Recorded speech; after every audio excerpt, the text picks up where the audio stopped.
This one's really good. Today is August 29th, 2015. A lot of the ammo I've been finding is very useful when I go to creation sites. Now, I'm not against people who have their own beliefs concerning, where the universe came from and all that stuff. I'm just saying that if you try to put it forth as being rational, I'm going to have a problem. I think both Big Bang and the Nebular Hypothesis and creation out of nothing via God, I think all of that has very serious issues. But all in all, I think it's kind of great how the Creation Ministries International went ahead and wrote a problem here concerning the problems with the Nebular Hypothesis. I'll go ahead and read it all out and then give you my take on it. According to the eyewitness account in Genesis, God created the earth on day 1 and the sun and moon on the 4th day, most likely along with the planets. However, evolutionists reject a creator a priori, so need to come up with another explanation. The leading candidate is called the Nebular Hypothesis. This proposes that the sun, the earth, and the rest of the solar system formed from a nebula, or cloud of dust and gas. The best-known pioneer of this was French atheistic mathematician Pierre-Simon Laplace, who lived from 1749 to 1827. However, despite the dogmatic support by evolutionary astronomers, it has a number of huge problems. Origins of stars. First of all, if the collapsing cloud theory can't explain the sun alone, then it is doomed from the start. To form the sun, or any star, a cloud must be dense enough to collapse and compress the interior so that it becomes hot enough for nuclear fusion to start. But most gas clouds have a tendency to expand rather than contract. It says here, the British mathematician and astrophysicist James Jeans, 1877 to 1946, calculated how massive a star must be so that gravity can overcome the tendency for gas to expand. The main points are, high density favors collapse and high temperature favors expansion. That's basic gas laws. The minimum mass he calculated relates to both of these and is now called the Jeans mass. But according to the Big Bang theory, at the time the first stars were formed, the temperature was so high that the required Jeans mass would be about 100,000 suns. It's a lot. This is about the same mass as a globular cluster, i.e. no cloud less massive than this could have collapsed into a star. Thus no star could have formed this way. Abraham Loeb, spelled L-O-E-B, of Harvard Center for Astrophysics, says, quote, "The truth is that we don't understand star formation at a fundamental level." End quote. That's obvious, because you cannot form a star without ionizing the material. I wrote a paper on Jeans mass being pseudoscience back in 2014.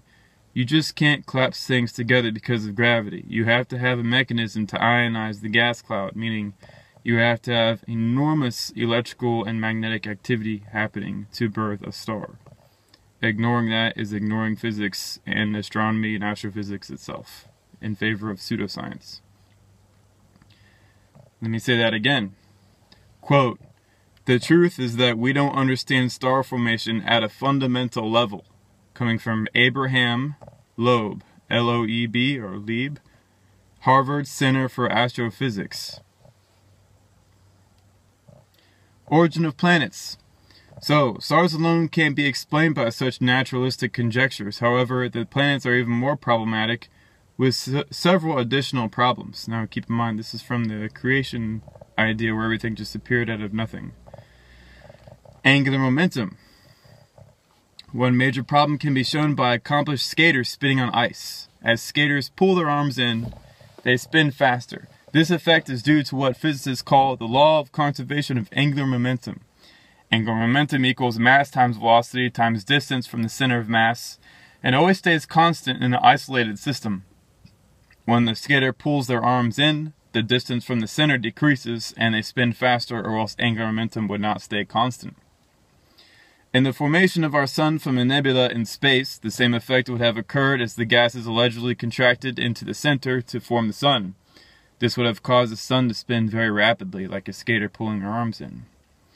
But our sun spins very slowly, while the planets move very rapidly around the sun. In fact, although the sun has over 99% of the mass of the solar system, It only has 2% of the angular momentum, given the sun is central to the other objects. This pattern is directly opposite to the pattern predicted for the Nebular Hypothesis. Evolutionists have tried to solve this problem, but a well-known solar system scientist, Dr. Stuart Ross Taylor, admitted when discussing the angular momentum problem that, quote, a predictive theory of nebular evolution is still lacking, end quote. So you have two people, one realizing that star formation models don't work, and two, they don't have a predictive model of the nebular evolution. It doesn't work. Next, the sun's axial tilt. If the sun and the planets were formed from a collapsing nebula, then the sun should be spinning in the same plane as the planets. However, its axis is tilted 7.167 degrees away from the ecliptic, which is defined by the Earth's orbit. A better comparison would be Jupiter's orbital plane, since it has most of the planetary mass and angular momentum of the solar system. Jupiter's orbital inclination is 1.308 degrees from the ecliptic, so this still leaves almost 6 degrees difference. The anomalous tilts of the planets are usually explained by evoking collisions, but this will not apply to the sun. How do you explain the sun's tilt with collisions? It's too massive. You can't. So the Nebular Hypothesis fails again. Now, mind you, this is coming from a Creation Ministry site, so yeah. It's pretty bad when you have these people debunking the scientists. Rocky planets. Evolutionary astronomers believe that the planets arose from collisions of dust particles which melted and stuck together to form larger blobs of molten rock. These blobs further accreted to form larger and larger blobs till the inner planets were formed: Mercury, Venus, Earth, and Mars. However, research has shown that the rocks would not melt, but most likely simply, quote, simply zoom past each other or collide and recoil like snooker balls. I've shown that with the M16 and the AK-47. They just slam into each other. There's no accretion. The accretion idea outside of a large pre-existing gravitationally collapsing cloud is what you would call, there's a word for it, unsatisfactory. Next, gas giants. The huge planets Jupiter and Saturn are meant to have formed far enough away from the sun so that ice could condense. This would mean extra mass, thus strong enough gravity to suck in gas from the nebula. But Jupiter's core turns out to be too small to do this. It's because it's forming its core in stellar metamorphosis. And simulations indicate that the solar nebula would have dissipated before the core had a chance to grow big enough. Furthermore, the nebula would be so unstable that the planets would spiral into the sun. When it comes to the ice giants, Uranus and Neptune, problems are even more acute. Meaning, they're more focused, they're worse. As one evolutionary astronomer admitted, this is Robert Naeye, N-A-E-Y-E, says, quote, "Psst. Astronomers who model the formation of the solar system have kept a dirty little secret. Uranus and Neptune don't exist. Or at least, computer simulations have never explained how planets as big as the two gas giants could form so far from the sun. Bodies orbited so slowly in the outer parts of the solar system that the slow process of gravitational accretion would need more time than the age of the solar system to form bodies with 14.5 and 17.1 times the mass of the Earth," end quote. So that's three people. They don't know how stars are formed. They don't have a predictive model of the nebular disk theory, and they ignore Neptune and Uranus in their computer simulations. Okay.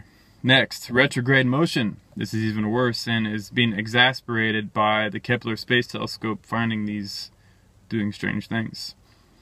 The Nebular Hypothesis predicts that as the nebula spiraled inwards, all the resulting planets and comets would rotate and orbit in the same direction. That's called prograde orbits. Prograde direction. But Venus rotates in the opposite direction, called retrograde. Furthermore, a comet was discovered with a retrograde orbit, meaning the opposite side, the way the sun is there, its host star is spinning. So the host star is spinning clockwise, its evolved star, which is called an exoplanet, is spinning counterclockwise. And a recently discovered discovered extrasolar stellar system has planets in retrograde orbits opposite from the star's spin. It says here, one secular article stated, quote, that finding is inconsistent with the view that planets are formed by the condensation of dust from a disk surrounding a newly formed star. Some other planets were found to have highly tilted orbits that are also at odds with conventional theory. Conclusion. Although the Nebular Hypothesis is accepted uncritically by many evolutionists, there are severe problems with forming both the sun and the planets from a collapsing cloud. The best explanation is still, quote, by the word of the Lord the heavens were made, and by the breath of his mouth all their host, end quote. Psalm 33:6. Nah, I don't think that's true. I think what actually happens is that astronomers and astrophysicists have made very grave assumptions true, which were never true to begin with. They have separated planet from star, meaning as a star cools and dies, it becomes the very old star called exoplanet or planet. And the orbits they take up are completely random. There isn't any kind of meaning you can get from the way the orbits are set up. All you will have is the larger object in the center, or larger objects in the center, and the smaller objects are going to be orbiting them. And then when the central objects die and cool and lose their mass, the outer objects are going to be flung out and they're going to take up orbit around another host star, and that cycle continues as the stars cool and die. They're all stars. They're all cooling, dying, evolving stars. But somehow astronomers want to keep the term planet or exoplanet, and they want to separate the two concepts, and then they try to combine them both with the disk theory. But no, that disk theory was never needed, which is why even creationist articles such as this can, well, completely destroy their arguments. So there's that. Today is August 29th, 2015. Hopefully people can really let this sink in. When you have people, when you have the ability to reason, okay, and you can falsify closely held beliefs that experts believe, chances are the experts are being pressured into belief systems that have nothing to do with reality or physics, meaning there's something inside of there are social groupings that are preventing them from moving on past failed theory. Their hands are tied behind their backs. They have, the golden handcuffs. Alright, everybody, take it easy.